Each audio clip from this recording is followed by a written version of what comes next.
This is going to be an opinionated video. For those of you that don't know, there's this weird glow/outline effect on a friendly player that appears for about 10 seconds when you respawn.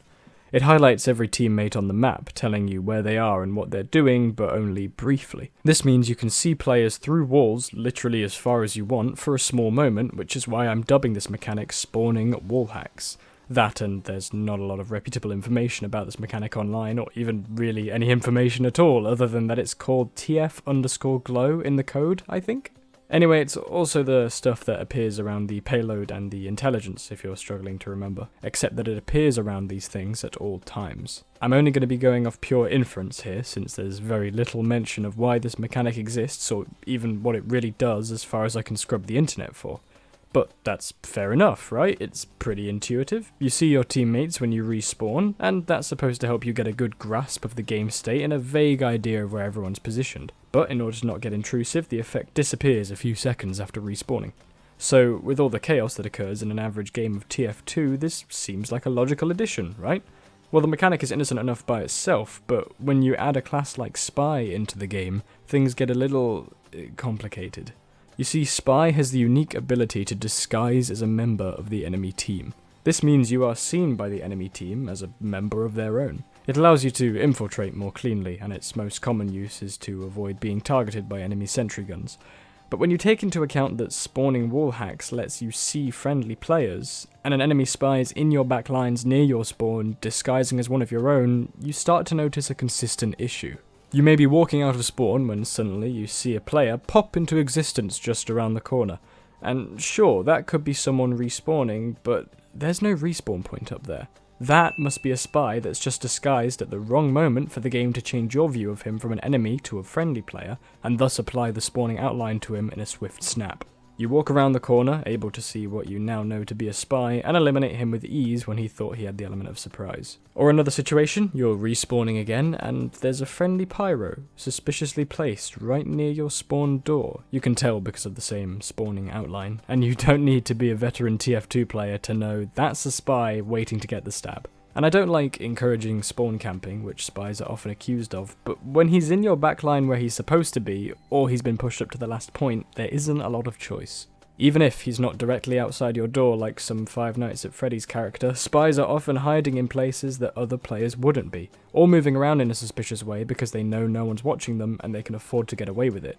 Or at least they think they can. But now they have to keep in the back of their minds that at any and all times they could be being watched by a fresh respawn through the freaking walls and scrutinized for every action they make to see if they're a spy. Often you'll get caught out, and often you'll end up dying to an enemy that would have had no idea you existed unless they could see you through the walls. It's jarring, it puts a stop to any plans you had concocted, and it completely halts the pace of your game.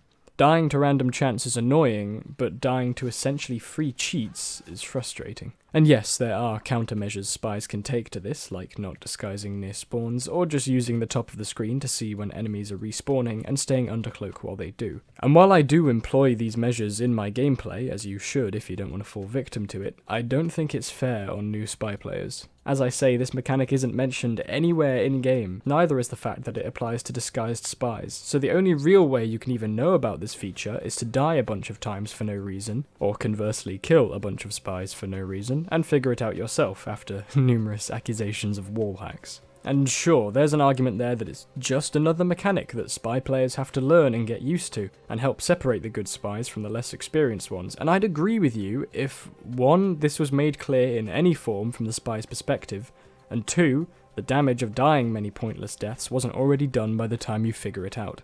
This is why I'm suggesting to remove Spawning Wallhacks from Team Fortress 2. From casual mode, at least, I'm perfectly fine with keeping this mechanic in competitive where it's actually used properly, and just having a pre-established expectation that players who want to play Spy competitively know about this feature and how to counter it.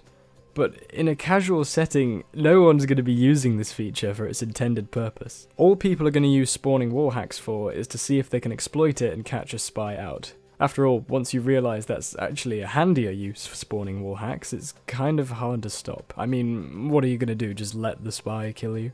There have, of course, been alternative solutions made, such as removing spawning wallhacks from disguised spies only, or having the outline only appear on teammates in the direction you're facing, rather than on every player at once.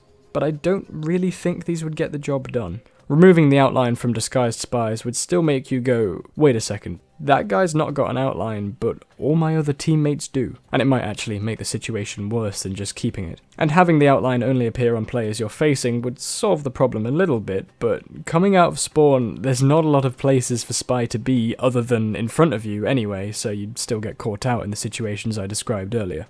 There is also the option to disable the glow effect in the console using the command glow outline effect enables 0, but that's client side, it only disables it from your perspective. So really all you're doing there is putting yourself at a disadvantage from everyone else. I've campaigned for change in TF2 before. In my Spy is the Weakest Class video, I suggested improvements to Spy's toolkit and how it should be more varied, but I also mentioned that it's unlikely Valve will be making any changes of that sort to TF2 for a while, and it's likely the same with Spawning Wallhacks. I really hope I'm wrong. But at the end of the day, this is just one of the changes among others that I think would bring TF2 closer to being a perfect game, reducing the amount of random chance and mechanics that aren't really a good idea and generally bring the rest of the game down. The least I've done by making this video though, is alerting fellow spy mains that when you're near the enemy spawn, maybe don't disguise, because Spawning Wallhacks knows where you are, and they're watching you. Cheerio. Activate the charge, Doctor!